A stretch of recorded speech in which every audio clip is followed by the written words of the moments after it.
All right, Shalom. I want to give all praises, honor, and glory unto YAHAWAH, BAHASHAM, YAHAWASHI, BAHASHAM, QADASH.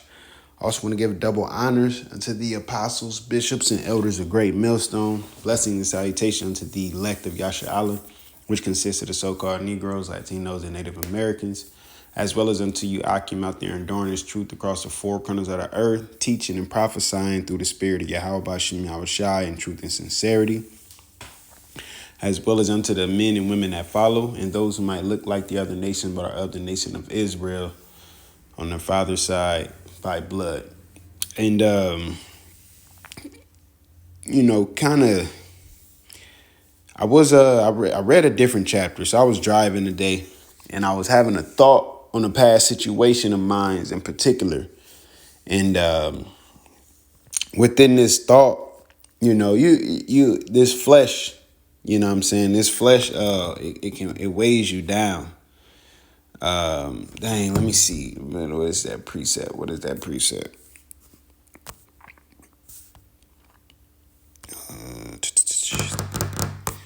Wisdom of Solomon 9.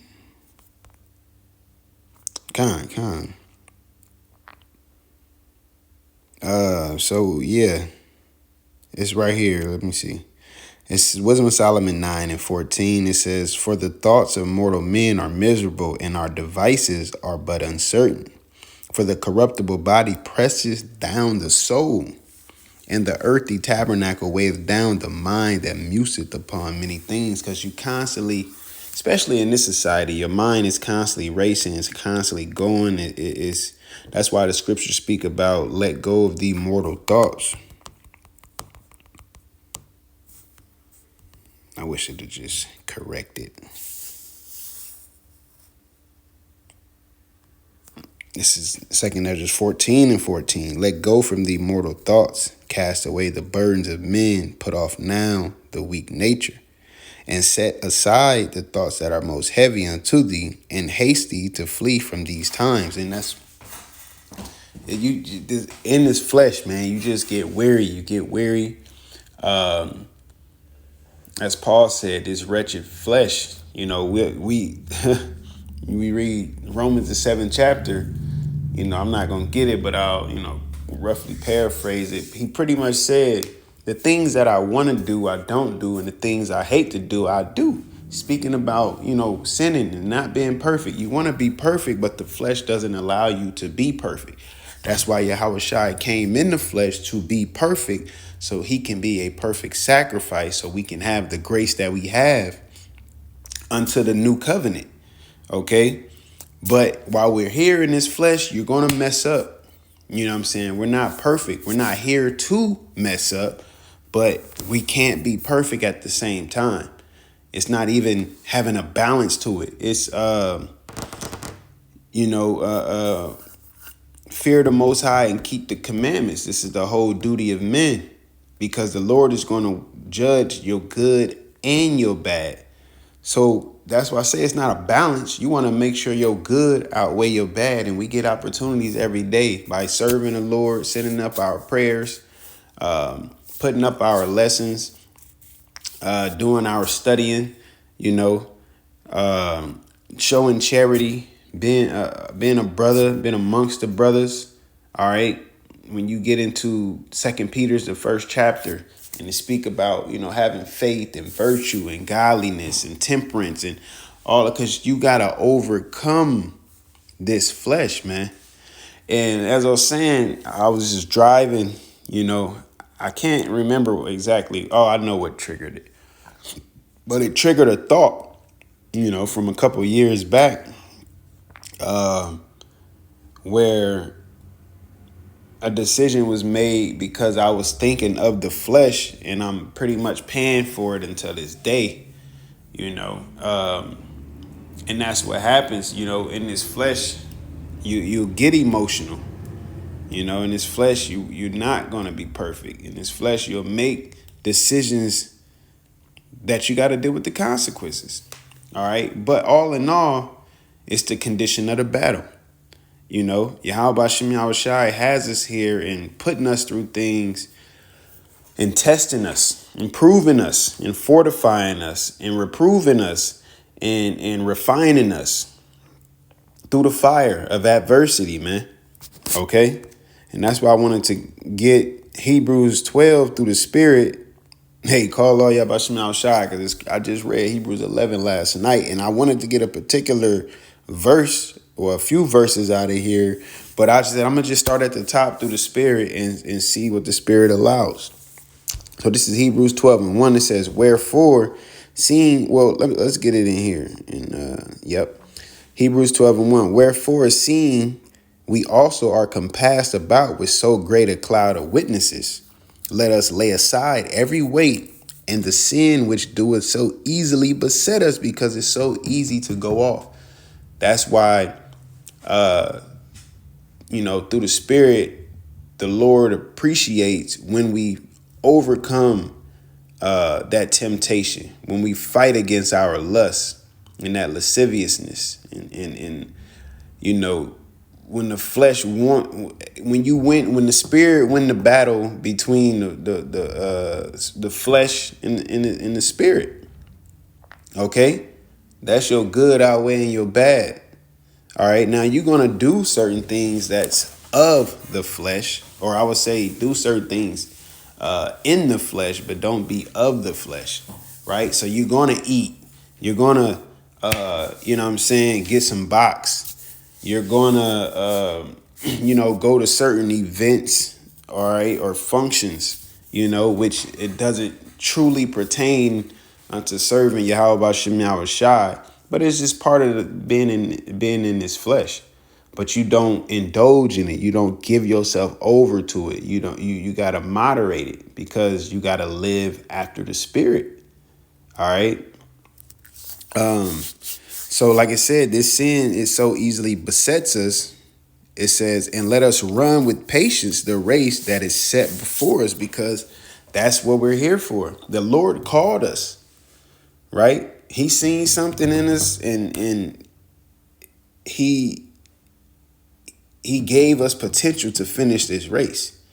All right. So you got to lay aside all of that weight, because that's exactly what it was when now this is the thing, when I got to thinking about it, right? It started really weighing down on my soul. And of course, if I can go back, I would do this and do that.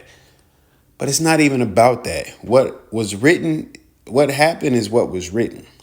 It's about learning from that. It's about growing from that. It's about overcoming that. It's about controlling my emotions and being temperate if it comes to that, or situations alike, right?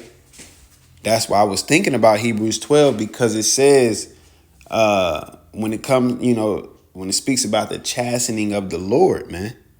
All right. So we got to run this race, right? It says, looking unto YAHAWASHI, the author and finisher of our faith, right? He's the author and finisher of our faith. Okay. He's starting the book and ending the book, right? It says chief leader, prince of Hamashiach, one that takes the lead in anything and thus affords an example and a predecessor and a matter, a pioneer. Okay, he's the start of it. He's the Alpha and Omega. Okay, he's the one who came down, and we have this mercy and grace, and we're faithful because of his sacrifice. Okay. Got to keep that in mind. We're faithful because of his sacrifice. And as it said, he's the author. He's the chief of that. Okay. It wasn't none of this without him, man. It says,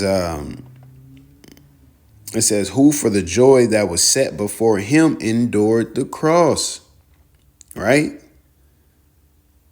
And read that again. Who for the joy that was set before him endured the cross. So he endured his cross. He bared his cross. And guess what? At the time when he was carrying his cross, he actually needed help. And that's, like I said, being a brother. That's part of it. Bearing one another's burden. All right. That's part of it, man. Because if you try to do this thing alone, you're going to lose, man. Okay, you need YAHAWASHI, and you need the Akim and the brotherhood as well. All right, two are better than one. It says, despising the shame, and is set down at the right hand of the throne of the Most High. Okay, because he's like, they gonna say what they gonna say, feel how they gonna feel, but we already won through the Spirit, man. There's a lot of things happening in these present days, and there's a lot of people who are starting to see things that we was talking about. I mean, there are also a lot of people that see what we was talking about, and they're still living their lives. They're hoping for the better. They're being pessimistic or optimistic in this situation. Things will get better. Gas will go back down, and the war will calm. The drummers is drumming, man. It says, "For consider him that endures such contradiction of sinners against himself, lest ye be weary and faint in your minds." And that's what it is, because it gets overwhelming. Because as I was having this thought and it was weighing down on my spirit, I oftentimes, Lord kind of he show us all signs, but I see a lot of things on license plates. So I was riding, and as I'm having this thought, I seen 444, and I'm like, ooh, call YAHAWASHI. Well, actually, no, I seen 444 on the license plates, and I noticed it. And then the car right in front of it said 444, and I noticed that one. I'm like, oh, call YAHAWASHI. And it just got me thinking about the Lord's mercies, right? The mercies that he multiplied, because he know, he know that we ain't gonna be perfect. That's why we have that grace. As Paul said, I frustrate not the grace of the Most High. You don't use it as a cloak of maliciousness, but it's there for what it's there for. Don't, understanding that we under grace, you ain't gonna be perfect in things. I had to go make a payment today, even though it's the new moon. All right. But you can't be over righteous either. Then you'll really lose your mind. All right. It says, 2nd Ezra 7:66. It says, I'm going to go up 1. I'm going to go up 3. I'm going to go up to 62. It says 2nd Ezra 7:62. It says, I answered then and said, I know, Lord, that the Most High is called merciful, and that he hath mercy upon them which are not yet come into the world, and upon those also that turn to his law, and that he is patient and long suffereth those that have sinned as his creatures, and that he is bountiful, for he is ready to give where it needeth, and that he is of great mercy, for he multiplieth more and more mercies to them that are present and that are past, and also to them which are to come. For if he shall not multiply his mercies, the world will not continue with them that inherit therein, and he pardoneth. For if he did not, so of his goodness, that they which have committed iniquities might be eased of them, the 10,000 part of men should not remain living, and being judged, if he should not forgive them that are cured with his word, and put out the multitudes of contentions, there should be very few left, peradventure, in innumerable multitude. And ultimately in this time, that goes solely to the elect, man. I mean, the mercy is there for all, that door is open, but eventually that door is going to close. But the point being, he multiplied his mercies. All right. He's a very merciful power. Okay. Look at us. Look at all of the times that we went against him as a nation, serving other gods and worshiping these other gods, and he's allowed us to come back in these last days and know who we are and know his name and be able to call upon his name and know his son and his son's name. All right. Give us the mysteries to his will, his purpose, to this world, the end of this world, man. Give us an opportunity and give us responsibility. All right. Give us the spirit to hold ourselves accountable for what we did in our flesh and do in our flesh, and give us the ability to repent and ask for forgiveness instead of walking around proud or disregarding the Heavenly Father. That's a beautiful thing, man. All right. So going back into 12, it says, I'm going to read 3 again. It says, for consider him that endured such contradiction of sinners against himself, lest ye be weary and faint in your mind. So think about YAHAWASHI when you start to get weak, because what happened is as I was riding and I seen those 2 cars back to back that said 444, I was like, oh yeah, I got to do a lesson, you know what I'm saying, over mercy. But then I ended up pulling into the parking lot and I seen the license plates and it said Romans 8. So I went and read Romans 8. Beautiful chapter, of course, But as soon as I read it, I thought about the conquerors, being conquerors, man. There shall what did it say? No height, no depth, no principality, no nothing should stop us from the love of YAHAWASHI. All right? Even the shit that we go through, glory and tribulation.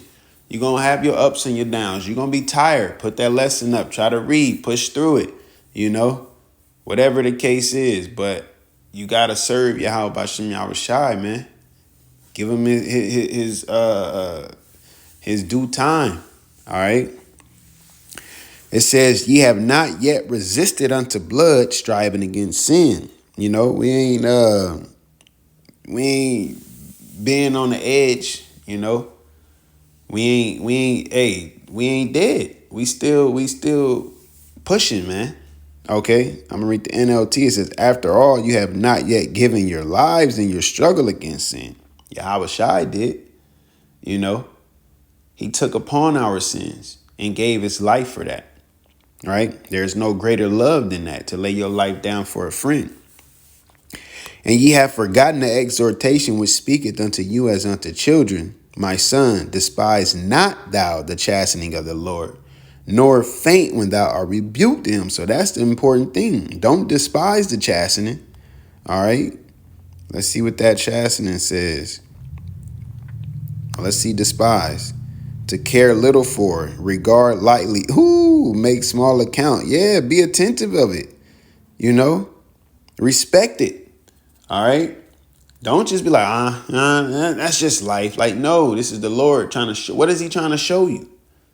All right. What is he trying to get through to you? He's trying to tell you what you need to work on, where you need to get better at, or what you need to fall back on, what you need to be attentive to. Okay. Chastening says the whole training and education of children, which relates to the cultivation of the mind and morals, and employs for the purpose now commands and admonitions, now reproof and punishment. It also includes the training and care of the body. So you're cultivating to make you better, right? To train you to overcome better things or greater things and more things. Whatever in adults ought to cultivate the soul, especially by correcting mistakes and curbing passions. That passion, you gotta, you have to. If you just walk around like you don't have anything, you're perfect, as some Israelites do. You can't be corrected, man. All right, you cannot be corrected. I got a personal quote about correction, but I don't want it to be stolen, man. You know what I'm saying? But at the end of the day, if you don't admit your faults, you can't be corrected. It's just like somebody going to like an AA meeting or something. They always admit their faults, and that's the start of your correcting yourself. It says instruction with aims at increasing virtue. Yep, that moral goodness, chastisement, chastening of the evil with which the Most High visits men for their amendment. So it's a correction. Don't despise that correction. It says, for whom the Lord loveth, he chasteneth, and scourgeth every son whom he receiveth. If ye endure chastening, the Most High dealeth with you as with sons. For what son is he whom the Father chasteneth not? Right? So, do the Lord love you or do he not? That's what it comes down to. All right? Are you loved of YAHAWASHI or not? Okay? Are you going to endure the chastening of YAHAWASHI or not? All right?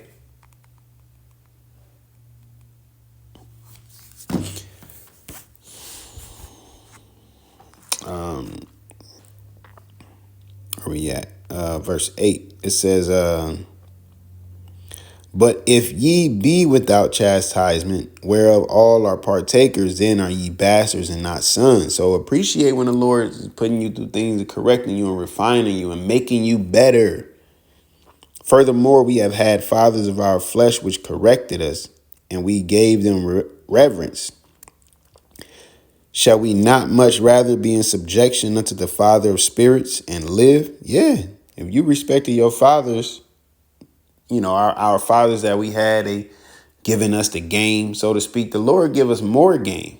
He give us the true game.